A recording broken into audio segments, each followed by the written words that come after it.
I'm Mr. Michael from Ashaya & Co. Okay. I want to submit the statement of accounts of one of our clients. Okay. I will check.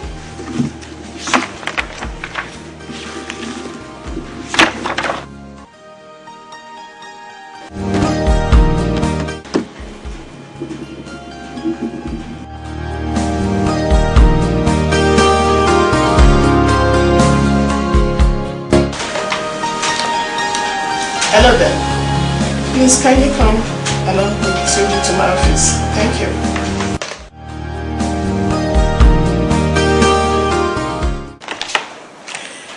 Tunji, from the report I have in this file, I can see you both worked on the file. Okay? I quite appreciate your comments concerning Biggie Brothers Limited.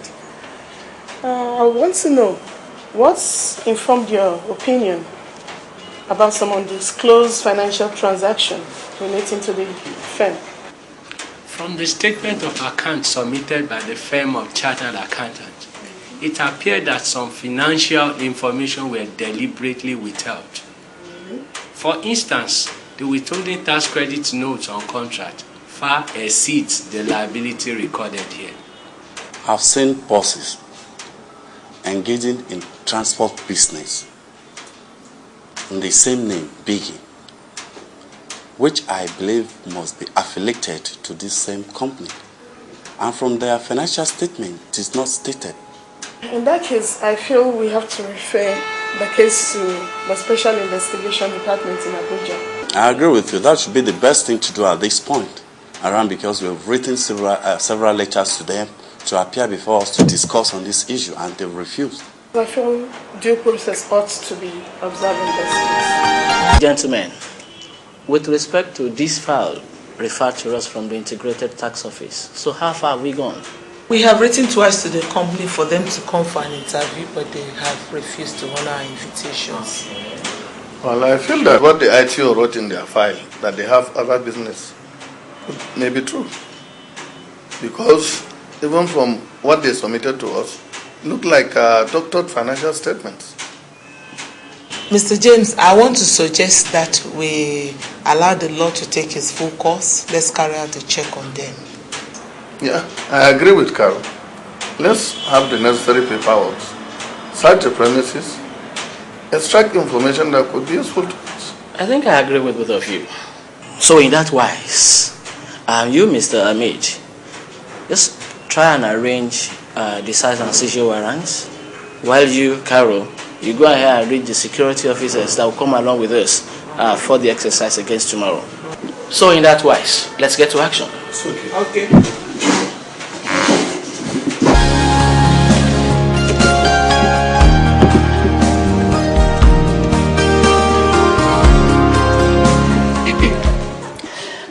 Mr. Uche, sir, what are we going to do about these letters from the tax authority? So this is the third time they are writing us so. And the way we treat their staff whenever they come around to deliver these letters, it may force them to act against us. So I feel we should take precautions, sir. Margaret. Yes, Margaret, sir. Don't mind them.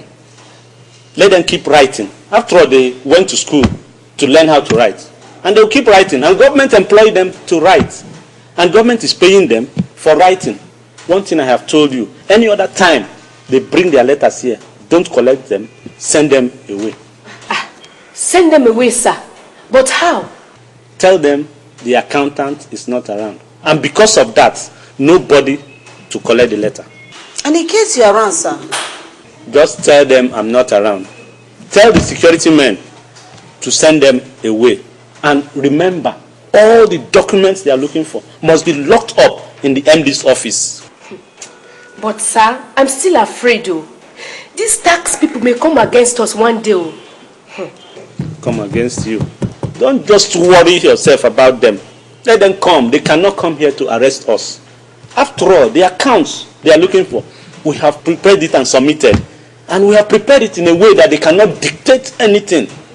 After all, again, I have friends in their office who can always inform me of the situation in their office. So, you are secured. You don't have problem. I pray so, okay? Hey, God, something.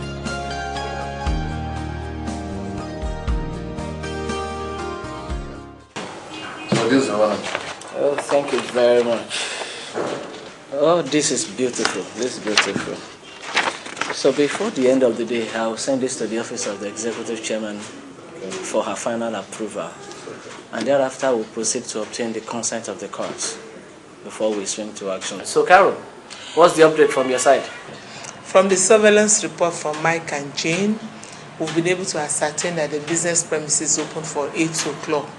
And the accountant comes in for 10:30, and the peak period for their business is 12 o'clock, while the MD comes in at 12:30.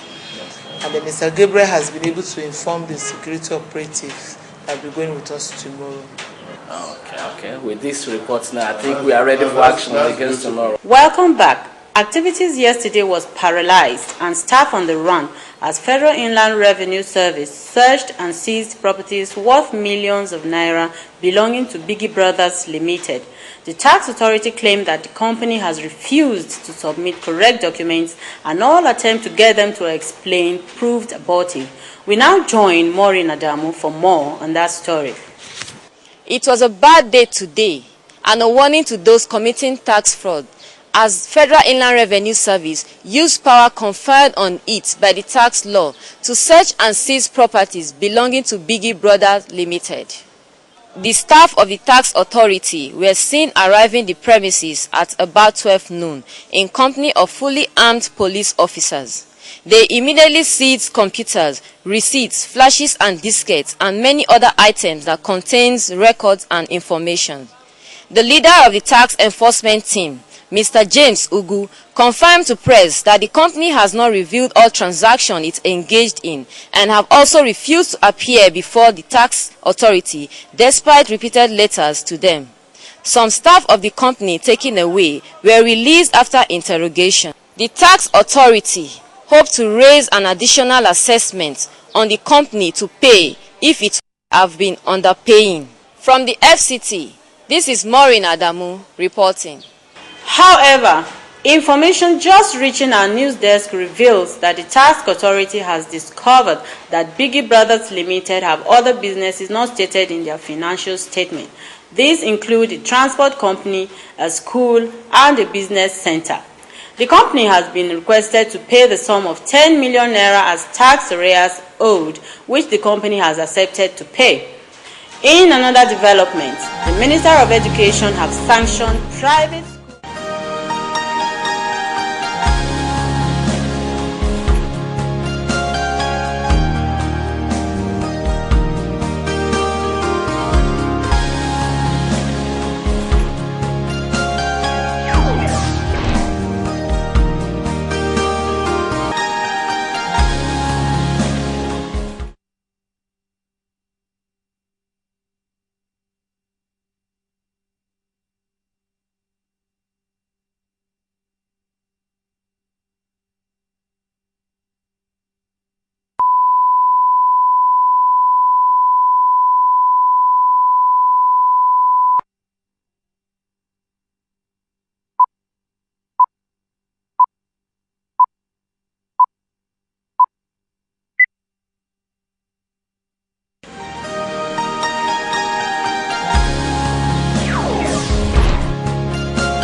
My name is Mr. Gabriel of Olakunle & Co. Chartered Accountants.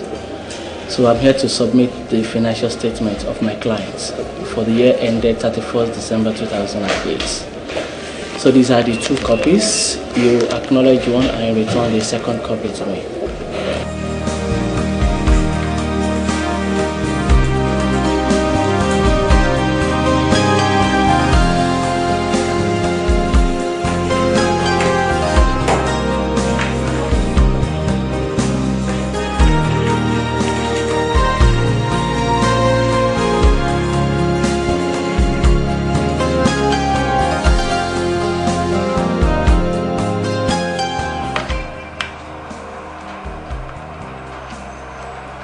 Hello, Tonia. Call me Veronica Tunde Francis. Ask them to see me in my office right now. Thank you.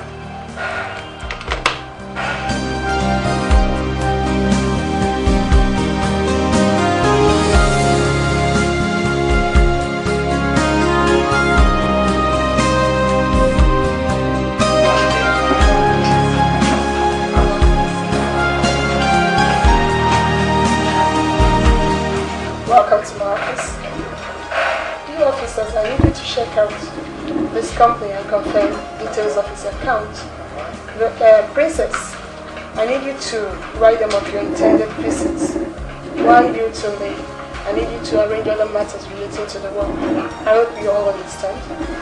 You may hold it. But Francis, kindly wait behind. There's something I need you to help me attend to. Thank you.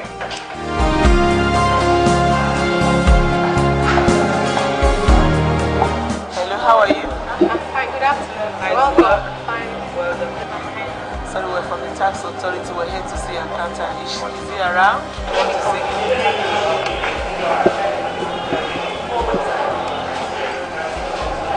Good afternoon, ma'am. Some people are here to see you.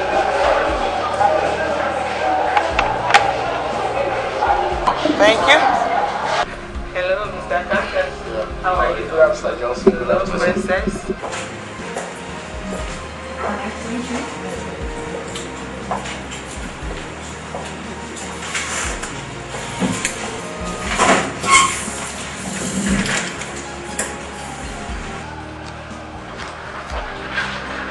Mr. Francis, wait a moment. When I lodged here last year, I paid for a double room at the rate of 15,000. But what I'm seeing in their book is quite different. It's lower. Is that so? Yes. Princess, I know you must have paid the bill yourself this time around, because oftentimes I know people always pay for you. Today you're not serious. You have come again. I think the receipt is there. Let me show you the receipt. Well, to check the books. Here's the receipt I paid. For the room yourself.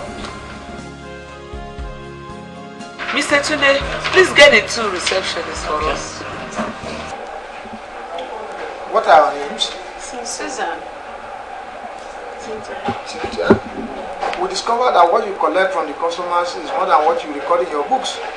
No, I don't know. Susan, can you please tell us the truth? Or? No, ma. I don't know anything like that. True, I don't know anything. Relax, relax. We know you are doing your work. But the law says that anybody who collects more than what they're supposed to collect from the customers must go to court. So it's better you tell us the truth. Susan and Cynthia, think about it. You can survive and get another job. Do you want to be punished for another person's offense? Truly, it's Oga that wrote this one. It is not in our position to write or do anything. This is not our own writing. Relax. We're not here to witch hunt you. Which Oga do you mean? Your managing director? Your chief accountant? Mr. Francis, here he comes, the accountant. Mr. Johnson. Yes. You are the accountant. Yes. We discovered that you maintain 2 records. No, sir. We have only 1 record in the hotel. Look at this receipt. It shows you maintain 2 records because the amount here is different from what is on the record. To tell you the truth, it is not my fault. I was forced into doing this by the MD and the chartered accountant who comes in to audit our records, and he said the tax people will not be aware of it. Is that so? Yes. Where's the account? Yeah, he said if we do this, it will beef up our profits, and that he has settled some of the tax officers. Is that mean it? Yes. This is surprising. Tax officers? Yes. Where's the accountant? The chartered accountant? Yes, the chartered accountant. He just went out to check on something. But this is very ridiculous. Here he comes. Oh, please sit down. Mr. Gabriel, it's good you are here on time. As a chartered accountant, you know the consequence of lying to the government and falsifying records of accounts for tax purposes. It has come to our notice that you encouraged and aided this company to maintain 2 records with the aim of defrauding the government by paying less tax. No, you can't successfully prove that. Everything I do is according to the records as maintained by the company and within the ambit of the law. I think this meeting is over. We are going to complete our work. And we will meet again in court. But from what is recorded in the records here and the receipts, there are variants. Oh, gentlemen, just calm down. No. This is a serious matter. I think we can settle this matter. We can arrange something for you so that we settle everything and it die down here and no other person hear about it. We will meet in court. No. We are also aware that you connive with our staff in carrying out this bad act. We will meet in court. No. We will meet in court. Welcome back. The tax authority reached another landmark as the High Court today sentenced the managing director of Greenlands Hotel to 3 years imprisonment. The court also ordered the seizure of the hotel's property to recoup all taxes owed the government. We now join Joyce Adebo for more on that story. It was a bad day today and a warning to all those committing tax fraud, as the High Court ordered the seizure of Greenland hotels and properties to recoup all taxes and interest accrued to the Revenue Authority. Also, the managing director and accountant were sentenced to 3 and 2 years imprisonment respectively, with a fine of 200,000 naira each. The general accountant's license of practice was ordered to be withdrawn by the relevant professional body, while 3 staff of the tax authority involved were sentenced to 3 years imprisonment each. Counsel to the tax authority stated that during the tax audit conducted by his clients, it was discovered that the company had other lines of businesses that were undisclosed to the authority. This includes a school, transport company, and a business center.